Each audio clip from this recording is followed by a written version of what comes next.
Dosa terkecil dari riba seperti berzina dengan ibu kandung. Allah, ini apaan ini? Riba ini. Bahaya riba. Ternyata dampak dan dosanya kalau ditulis riba banget. Riba banget. Urusan begitu tuh bukan perkara sengsara bayarnya doang, tapi sengsara dosanya ternyata karena ada ribanya. Ada yang lebih bikin sakit hati dari jatuh cinta. Betul. Bismillahirrahmanirrahim. Assalamualaikum warahmatullahi wabarakatuh. Waalaikumsalam warahmatullahi wabarakatuh. Alhamdulillah allazi ja'ala nahara ma'asyaril bashar wa ja'ala laila rahatan lil anam wa asyhadu an la ilaha illallah wa asyhadu anna muhammadar rasulullah. Alhamdulillah, rekan-rekan dari Ara Muslim, Global Spirit of Ummah, Privitanginas, kitabisa.com, penerbit Al-Qasbah dimanapun Anda berada. Berjumpa kembali bersama kami dalam bincang santai hangat, ngobrol, diskusi tentang perkara iman, Islam, ihsan, dan macam-macam. Pada siang hari ini, alhamdulillah pada siang hari ini kita kedatangan tamu yang luar biasa, yang famous, yang kita sering dengar kiprahnya, harokahnya, itu komunitas tanpa riba. Kita sapa koordinator komunitas tanpa riba Jabodetabek, Mas Muhsin. Apa kabar Muhsin? Assalamualaikum. Waalaikumsalam warahmatullahi wabarakatuh. Masya Allah, apa kabar nih? Alhamdulillah sehat. Mungkin kalau teman-teman lebih familiar manggil saya Mo. Masmu ya? Iya. Oke. Saya panggil Masmu ya? Iya, gitu. Oke, Masmu. Nama saya udah bagus sebenarnya Muhsin. Udah familiarnya dipanggil begitu gitu. Pemusnya ya? Iya. Siapa akrabnya ya? Iya. Masmu. Satu lagi, saya bukan koordinator sebenarnya di KTR, itu adalah founder subhanallah, di founder komunitas tanpa riba Jabodetabek. komunitas KTR. tanpa riba Jabodetabek. Masya Allah, ini ketua atau founder komunitas tanpa riba se-Jabodetabek. Pengen tahu bagaimana bisnis tanpa riba? Tetap pada channel ini, tetap pada kajian ini, kita akan dengar bagaimana berbisnis, berusaha, bermuamalah tanpa riba. Oke Mas Mu, tanpa berpanjang-panjang, kita ngobrol langsung aja nih. Saya pengen penasaran nih, saya pengen tahu dari Mas Mu. Selama Mas Mu menjadi ketua ya komunitas tanpa riba Jabodetabek, pengalaman apa sih yang paling seru dan mengesankan ketika menangani atau menjadi founder komunitas tanpa riba? Boleh ceritain nggak? Baik, bismillah. Alhamdulillah wassalatu wassalamu ala rasulillah la haula wala quwata illa billah. Bersyukur saya bisa hadir di tempat ini. Gak ada yang kebetulan, atas izin Allah bisa ketemu Ustadz ganteng, ilmunya, muamalahnya luar biasa. Dan saya yang memang nggak punya ilmu, harus ilmu ketemu di sini, mudah-mudahan dapat tambahan ilmu buat saya. Perjalanan, kita bicara membahas perjalanan dari komunitas tanpa riba ini sebenarnya adalah salah satu juga dari beberapa banyak komunitas yang ada di Indonesia. Di kisaran mungkin 5 tahun atau 5 tahun atau sampai 10 tahun ke belakang memang lagi semangat atau girohnya teman-teman yang begitu paham tentang muamalat khususnya riba ini, semua punya giroh sampai termasuk giroh atau semangatnya berkomunitas. Intinya kan saling mengingatkan gitu kan, mengingatkan dalam kebaikan dengan urusan syariat Allah yang selama ini diabaikan. Banyak orang membuat kajian fikih, ibadah, tapi jarang saat itu. Sekarang udah banyak ya. Mungkin 5-10 tahun yang lalu masih jarang. Mungkin kajian fikih muamalah gitu. Dan dahsyatnya ternyata tentang riba ini. Bahaya riba. Ternyata dampak dan dosanya kalau ditulis riba banget. Riba banget. Ngeri banget ya teman-teman, ngeri banget. Dan awalnya saya paham tentang itu adalah ketika saya sedang di Malang, Ustaz. Gimana tuh ceritanya? Jadi saat itu saya sedang mencoba peruntungan buka restoran di Malang. Hmm. Saat itu teman-teman di sana circle saya belum ketemu teman-teman yang hijrah yang soleh-soleh lah, masih ketemu circle saya di dunia entertain sebelumnya memang gitu.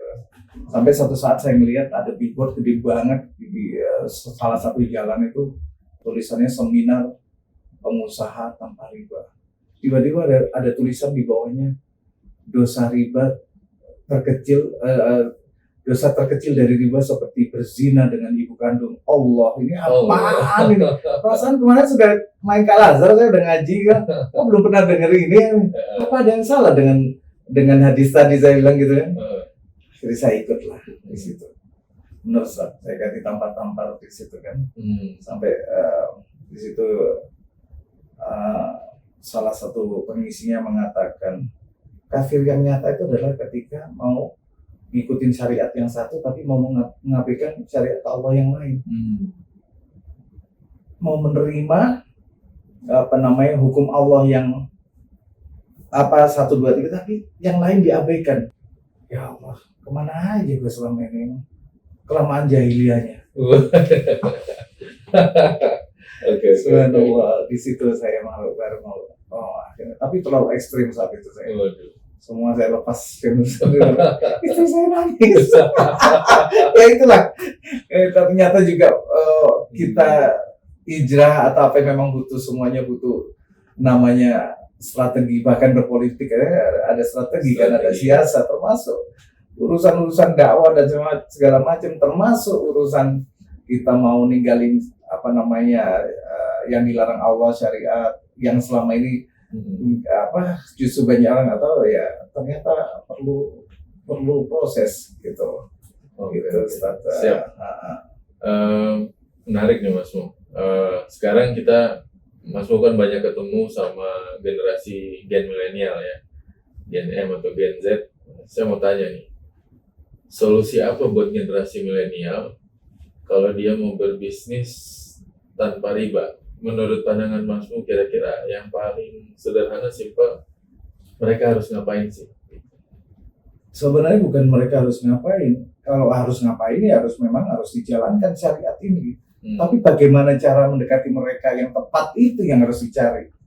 Iya kan? Dakwah ini perlu strategi. Kita galak sama orang, tetangga juga nggak mau dekat. Apalagi kita dakwah, galak, ditinggal sama orang, buru-buru mau dakwah, gitu kan? Yang ada satu hari, cabut, ceramain lagi nanti urusannya masa dakwah, urusannya ceramah, ngasih tahu belum lagi ada marah kan? Tapi menurut saya mungkin ya, saya Gen Z ini perlu sesuatu yang menarik. Edukasi yang menarik bagi Gen Z apa? Sekarang musimnya digital, sekarang musimnya kreatif gitu loh kan. Marketing digital, kreatif digital, kemaslah dengan itu sesuatu yang menarik yang light. Kalau menurut saya Gen Z nggak mau pusing sekarang, nggak usah gitu. Gen Z nih, atau kita bicara generasi milenial, kita melenceng ke dunia kreatif musik. Karena sekarang mana mau dengerin Dream Theater atau yang musik yang ribet, malah yang gampang didengar kayak lagunya Tulus, kayak lagunya apa, yang di kuping gampang diterima, masuk. Kasih Frank Sinatra, nggak bakalan masuk. Itu kan sama dengan dakwah. Atau gitu Queen kan? Atau Beatles. Waduh, itu lagi gitu kan. Kecuali Ahmad Dhani itu memang pintar ya. Gitu. Ya artinya berarti harus, kalau sama Gen Z harus cari cara. Ya inilah salah satunya Spiritual Journey ini dikembangkan TV-nya, bikin media dakwah yang asik, bikin film yang asik.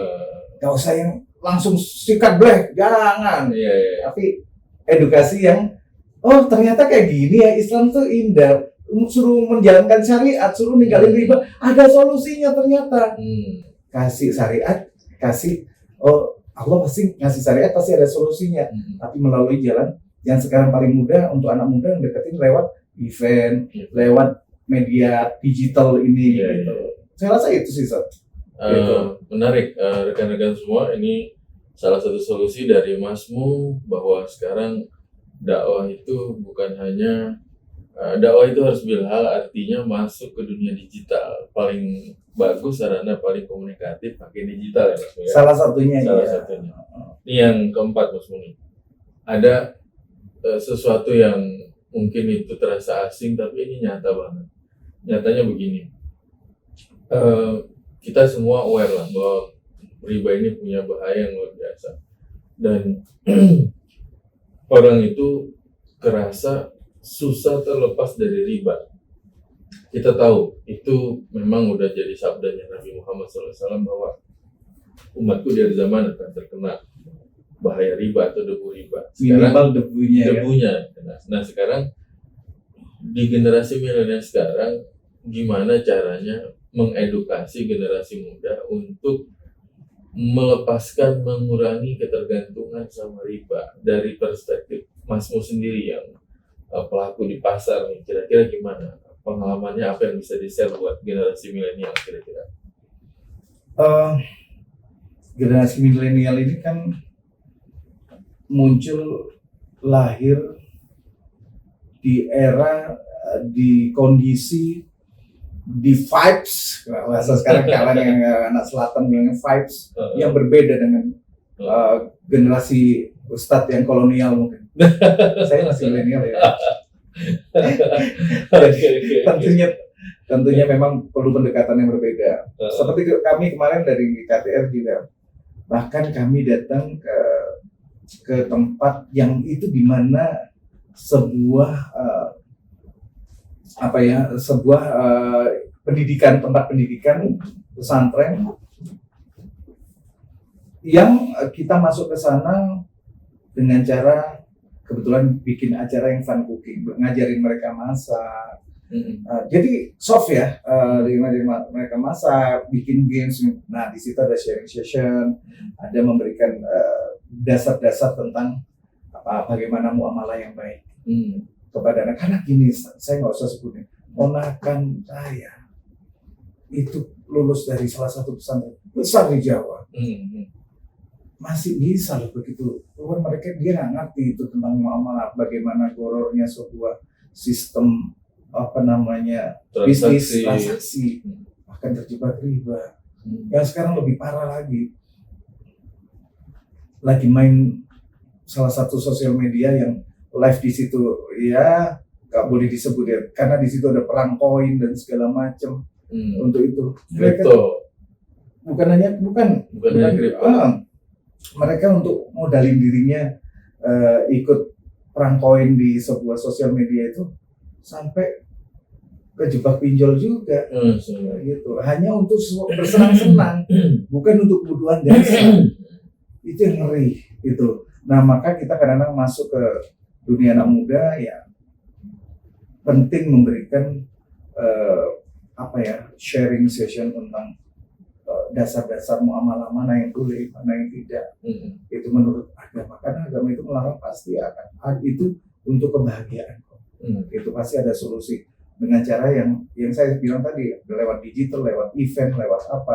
Nah caranya yang tadi kembali ke untuk Gen Z ini, ya kita masuk dari mereka masih lagi belajar kan. Bahkan di pesantren kan lebih banyak belajar mungkin selama ini fikih ibadah kan. Gitu. Mereka tidak dibekali tentang fikih muamalah. Gitu. Nah ini tugasnya Ustaz Farel nih. Seperti itu mungkin itu ya. Yang penting gini, anak-anak Gen Z ini pendekatannya harus menyenangkan. Kalau dengan cara kaku, laut aja deh lo. Iya. Kayak gitu. Betul. Ngomong-ngomong soal ujian dan cobaan, kita berdakwah itu kan pasti ada ujian dan cobaannya gitu. Yang paling sederhana aja Masmu, ceritain dong ujian apa yang biasa Masmu hadapin saat Masmu lagi bermujahadah, berdakwah, berjuang untuk mensosialisasikan komunitas tanpa riba. Apa sih yang paling sederhana? Jangan langsung ke komunitas, ya ke personal dulu. Ketika kita mau hijrah itu udah berat banget. Berat ya? Iya. Zaman belum hijrah kan semua ada istilah-istilah kan. Nih teman-teman nih, nggak usah sholat, nggak usah apa, duit dapat kan segala macam. Coba aja lo hijrah, gitu kan. Oh hijrah ternyata susah. Ya iya. Gitu bukan iya. Artinya kalau ada nama istidraj, lu mau jungkir balik, mau ngelanggar perintah agama dikasih terus sama Allah, itu kan namanya istidraj kan. Iya. Tapi nggak dijamin nanti selamat kita Mm-mm. di akhirat kan gitu. Tapi begitu kita mau selamat akhirat, ujiannya berat. Wah, Iya kan? Saya ngalamin 2015 ketika ninggalin dunia entertain. Maksudnya sekarang saya masih seneng lah, tapi udah mulai memilah kan sekarang belajar memilah mana yang baik. Nah, ketika switch itu kita kan sudah, apalagi tingkat, saya rasa salah satu tingkatan yang tertinggi hijrah itu adalah ketika urusannya memperbaiki muamalah. Itu yang nggak mudah. Meninggal dulu punya mobil, tiba-tiba dijual hanya untuk mendekati mobil baru yang lebih, kita mau upgrade kayak gitu. Akhirnya punya utang lagi. Udah. Dan kita nggak tahu itu bahwa itu dosa riba gitu loh. Meskipun riba tidak semua kredit. Iya, gitu kan, karena court ya maksudnya. Dan kita nggak pernah tahu bahwa urusan begitu tuh bukan perkara sengsara bayarnya doang, tapi sengsara dosanya ternyata karena ada ribanya kan gitu. Tapi sebelum saya sampaikan itu, teman-teman yang mungkin nonton ini harus paham. Saya dapat poin ini dari salah satu guru saya, Ustaz Lukmanul Hakim. Hati-hati loh, ada yang lebih bikin sakit hati daripada jatuh cinta. Apa itu? Ada yang lebih bikin sakit hati dari jatuh cinta. Apa itu? Jatuh tempo. Oh, jatuh tempo. Oke. Sakit rasanya. Iya, luar biasa ya. Belum punya duitnya, belum dikejar. Kalau salah satu guru saya mengatakan juga gini, punya utang, ya boleh nggak ngelarang utang, cuma memang utang itu membuat kita gelisah di malam hari dan terhina di siang hari. Saya juga masih punya utang sih. Sama, kita juga punya utang semua. Lagi berjuang, tapi jangan sampai punya niat nggak bayar gitu kan. Iya. Tapi artinya itu kenapa? Karena apalagi utangnya utang riba itu terjadi kalau sampai benar-benar malamnya kita gelisah, siangnya terhina. Gitu kan. Kenapa? Nggak merdeka. Malam, nanti besok pagi debt collector datang nggak ya? Udah gelisah. Begitu pagi mau keluar ke kantor, ngintip. Kayaknya ada yang nongkrong nggak ya? Ada matel nggak ya? Gitu yang terhina hidup kita seperti itu. Nah, tadi ada kisah, karena tadi nanya bagaimana perjalanan, tantangannya. Berat dalam arti ya. Karena mungkin nanti antum bisa menjabarkan di surat yang saya sampaikan dengan Al-Ankabut ayat 2 yang jangan mengira ketika kamu menyatakan beriman maka Allah tidak menguji itu kan. Karena kita tinggalkan semua yang dilarang itu, yang biasa kita bersenang-senang dengan kartu kredit yang riba, semua kayak punya duit terus, padahal harus tetap bayar dan berbunga kan segala macam kayak gitu. Nah, ketika kita belajar hijrah, ujiannya nggak mudah memang. Jadi saya juga mengalami hal itu. Ketika belajar hijrah, saya belum mengatakan diri saya hijrah, saya lagi belajar. Sampai satu pagi saya ngantar istri saya pulangnya, mau sarapan, ternyata di kantong saya cuma ada uang Rp1.000 saja. Cuma 1.000. Gak jadi sarapan guys. Luar biasanya. Siang itu, kalau nggak salah pokoknya nggak jauh dari itu, ternyata ada tamu teman-teman dari komunitas Tambariba, senior saya, meskipun anak muda. Saya anggap yang masih muda, tapi mereka jauh lebih duluan hijrah dan soleh, itu guru-guru saya. Datang ke rumah, bertamu, ngobrol-ngobrol, nggak tanya habis sholat zuhur jamaah, sebelum pulang mereka bilang, Mas Mo, saat kami kesini nih, mau nanya, Mas Mo punya paspor nggak? Wah, ternyata ada tapi udah mati kan, saya udah nggak pernah pergi-pergi gitu kan, sudah jobless, sudah apa gitu, benar-benar jobless. Itu saya tinggalin tuh dunia. Saya sekali event, billing saya bisa 2, sekian dulu gitu. Tapi pernah klien ngajak, klien saya itu ketika di Bali, Mas mau karaoke dong, kita bawalah ke salah satu karaoke keluarga. Di grup ramai kita dibawa ke karaoke syariah sama Mas Mo, pindah ke karaoke, ya maksiat juga, bayarnya kayak apa, ya kayak gitu dulu nggak sadar. Dan kita lupa uang yang kita bawa kalau nggak halal itu buat anak istri, darah mengalir Mengalir, dari iya.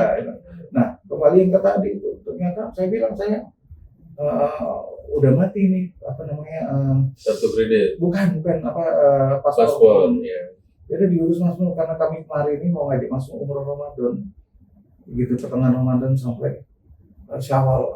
Subhanallah. Saya nggak punya duit saat itu, nggak punya duit, nggak punya kerjaan, gitu. Ya udahlah, yang ada nangis aja saya gitu. Bekas orang keuangan saya di kantor di Udun nelfon, bro, lu mau umroh Ramadan? Iya. Kenapa? Wah parah, dulu lu bisa naik haji, gua kan yang megang keuangan kan tahu lu bisa naik haji. Kalau sekarang katanya jobless, gak punya duit, malah berangkat umroh Ramadan. Gitu, gak ada yang kebetulan Allah. Sampai akhirnya tadi setelah pulang dari umroh mau ngapain gitu ya, gak punya modal. Nah, salah satu Allah tuh ngasih syariat yang saya bilang tadi, pasti ada solusi, Ada hikmah. ada solusinya juga. Kalau kita mau nyari modal, kalau nggak dari riba dari mana? Lu otak lu cuman yang lu pikirin doang. Makanya belajar gitu.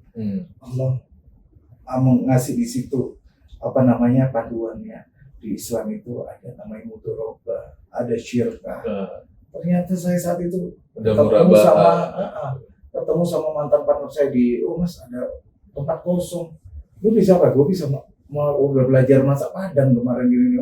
Disitulah saya pertama belajar dari syirkah itu. Jadi lahir rumah makan. Iya, kecil-kecilan itu Mas. Sampai Namanya apa Mas? Bagindo. Alamatnya di Jalan Raya Kebayoran Lama.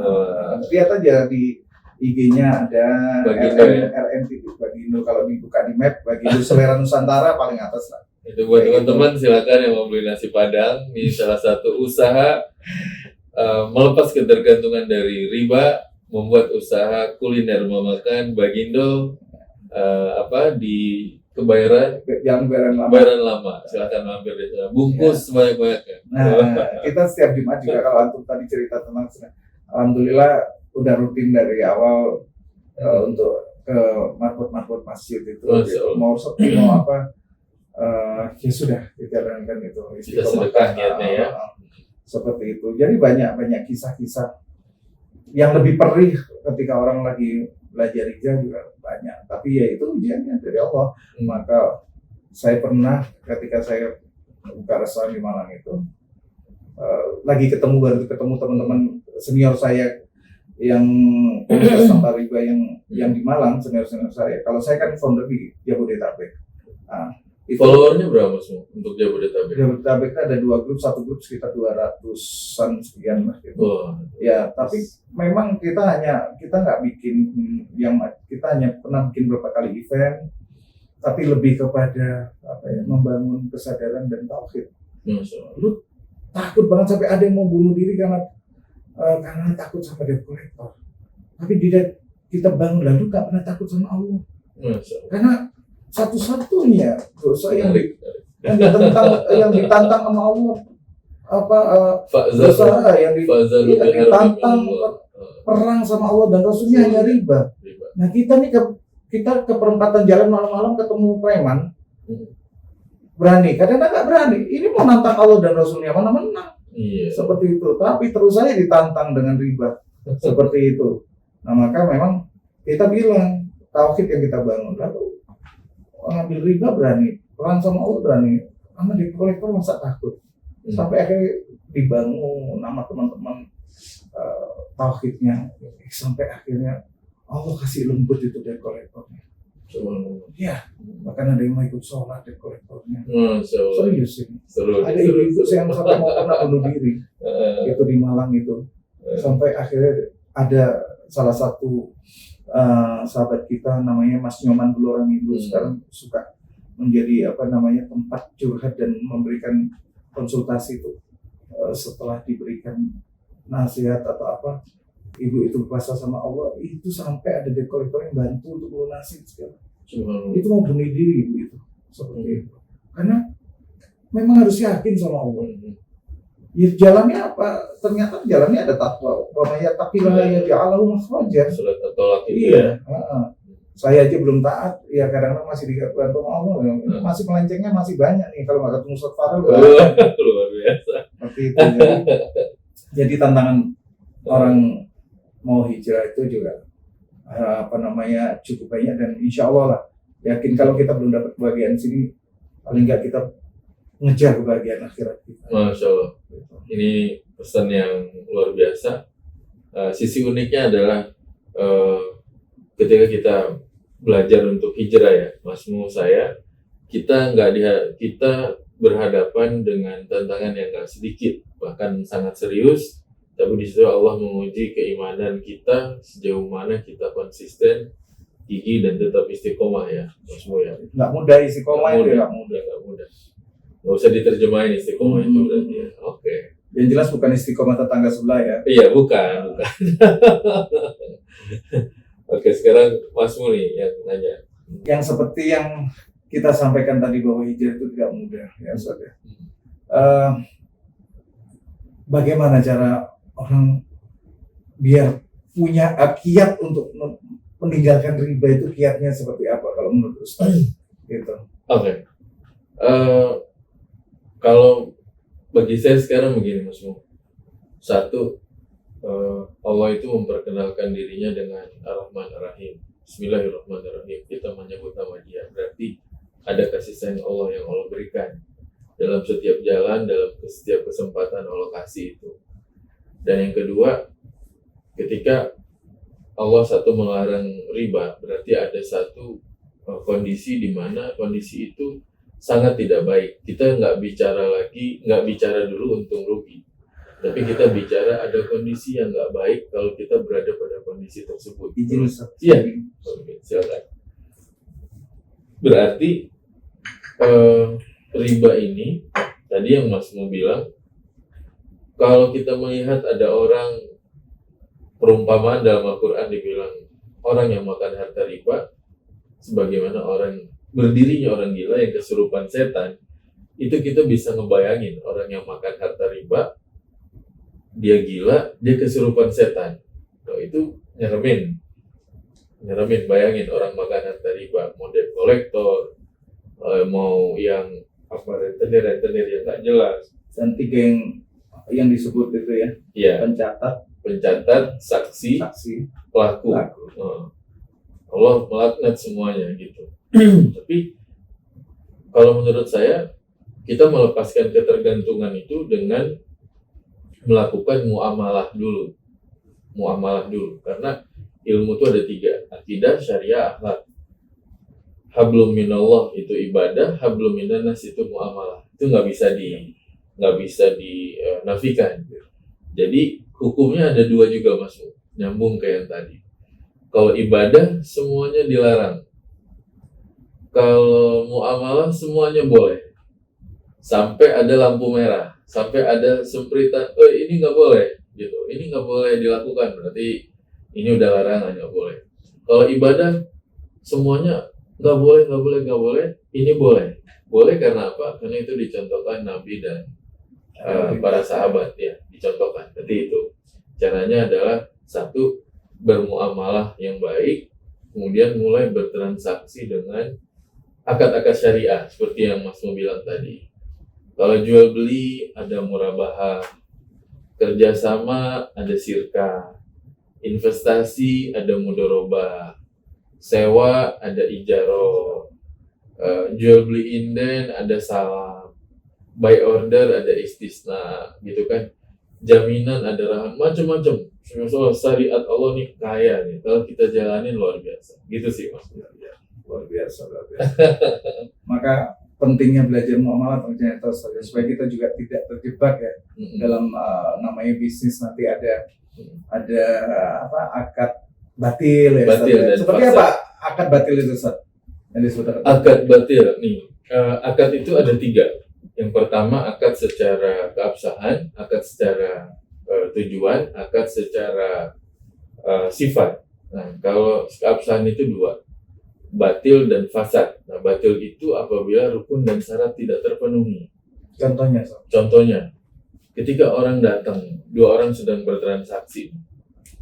Yang satu hanya ingin keuntungan buat dia pribadi, yang satu nggak ngerti apa-apa sama sekali. Dia cuma butuh uang.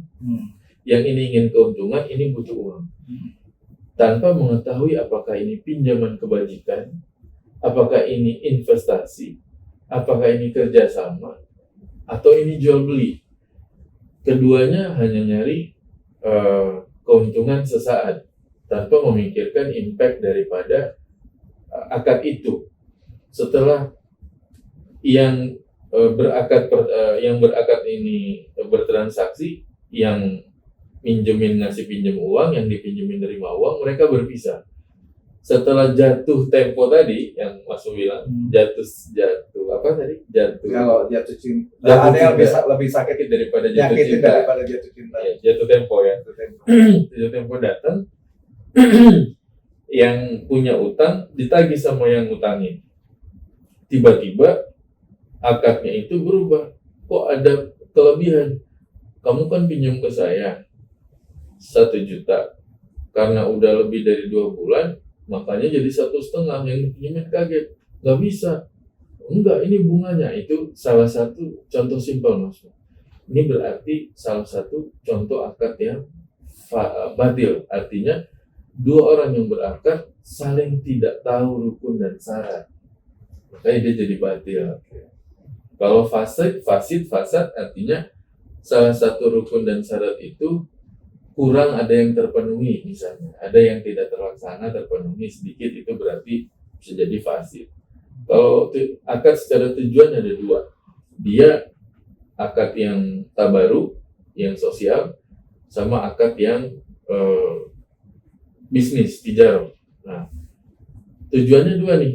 Ketika kita ngasih duit, kita mau minjemin hanya untuk kebaikan nolong dia atau dibisniskan. Kalau dibisniskan berarti ada 3, ada jual beli, ada sewa, ada investasi. Kalau mau minjemin aja, qardul hasan. Kita minjemin hanya untuk nolong, nggak ada embel-embel apa-apa. Tabaru ya. Tabaru. Akad sosial. Akad sosial. Dan itu pinjam 1, balikin 1. Pinjam 2, balikin 2. Maka kalau ada kelebihan jatuhnya riba. Kalau jatuhnya riba, nggak boleh dijanjikan, nggak boleh menjanjikan, nggak boleh juga pakai bahasa isyarat. Itu terakhir jelas gitu. Kayak gitu Mas Sukir. Iya. Maka pentingnya banget ya. Saya rasa sih bukan hanya anak muda ya, milenial yang mesti belajar tentang dasar muamalah ini. Kita yang tua-tua aja banyak yang nggak paham.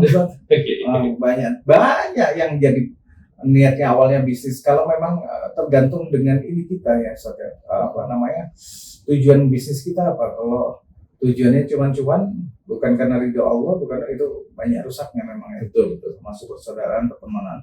Maka itu penting banget, terutama kalau mungkin generasi-generasi yang sudah uzur, oke lah, mereka syukur-syukur mau belajar, tapi yang kita jaga ini kan mulai generasi muda ini kan supaya paham. Apalagi sekarang anak muda itu pada jago tadi, termasuk masuk bisnis digital. Mereka bisa jualan dari rumah, bisa jualan sambil rebahan, Ustaz. Sambil rebahan ngambil. Nah, pentingnya juga Ustaz, makanya tahu hukum bagaimana nih dropshipper itu boleh atau enggak dan segala macam. Ini Ustaz nanti jelasin. Di luar yang kripto, Ustaz. Dropshipper kan berarti saya sebagai dropshipper. Hukumnya apa dropshipper itu kan kayak gitu. Atau nanti yang boleh wakalah karena sudah dapat izin atau apa. Nah, itu banyak nggak tahu. Yang sekarang terjadi banyak kan ini, Ustaz. Anak-anak muda bahkan orang tua jualan online, bisnis online, dia barangnya nggak tahu. Nih, saya jual gelas ini nih. Saya display di akun TokTok atau akun apa ini, atau live.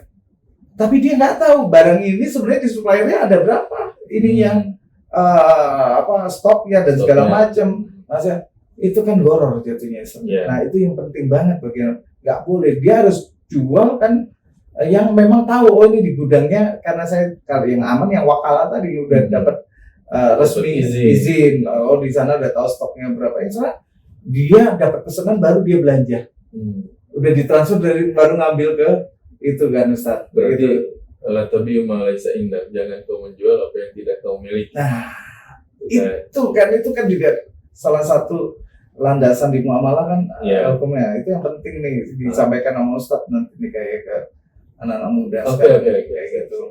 seperti itu. Karena esensi dari bisnis syariah saya rasa kan itu kita ini butuh ridhonya bisnis atau transaksi yang diridhoi sama Allah kan Ustaz ya. Seperti itu. Dan memang perlu campaign terus ya Ustaz. Campaign. Seperti itu. Jadi kalau selama ini menurut Ustaz apa nih yang nanti saya insya Allah ngintil deh mau Ustaz bantu apa yang kalau Ustaz lagi gitu. Tapi apa kira-kira yang tambahan dari Ustaz yang biar bisa jadi masukan buat saya nih untuk bersyiar tentang muamalah ini. Alhamdulillah, teman-teman semua dimanapun berada, dengan bekerja sama dengan Ara Muslim, Yayasan Global Spirit of Ummah sekarang punya solusinya.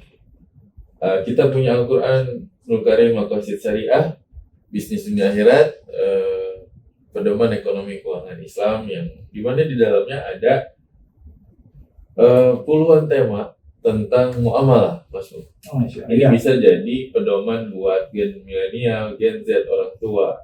Mau bahas tema tentang apa aja tentang muamalah ada. Nah sekarang kita tebak-tebakan nih.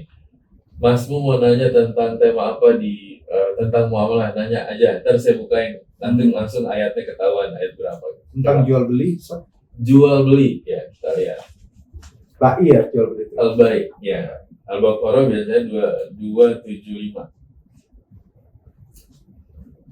Oh di situ ada keterangannya juga ya? Keterangannya insya Allah ada. Kita lihat.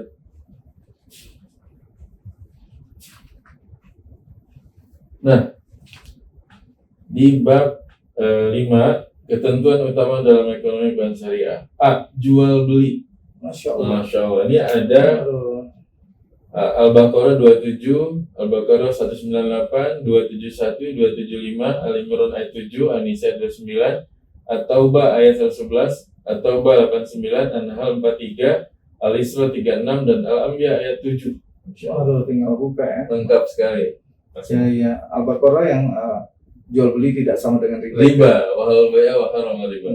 Terus apa lagi Mas kira-kira? Penasaran sama tema apa lagi? Ini muamalah kan nggak hanya untuk ekonomi kan? Ekonomi. Hanya ekonomi. Muamalah ya.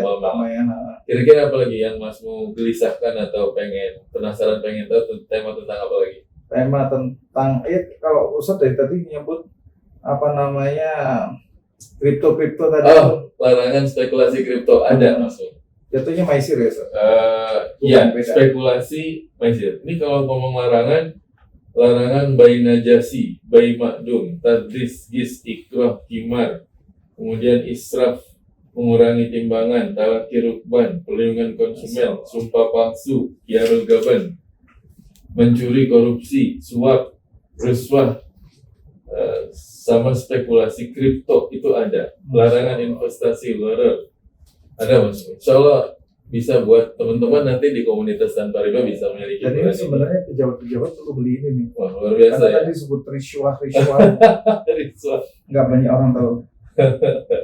Riswah nih. Riswah, ya. Kita masih zaman-zaman di perusahaan dulu nih Pak Arif gitu kan.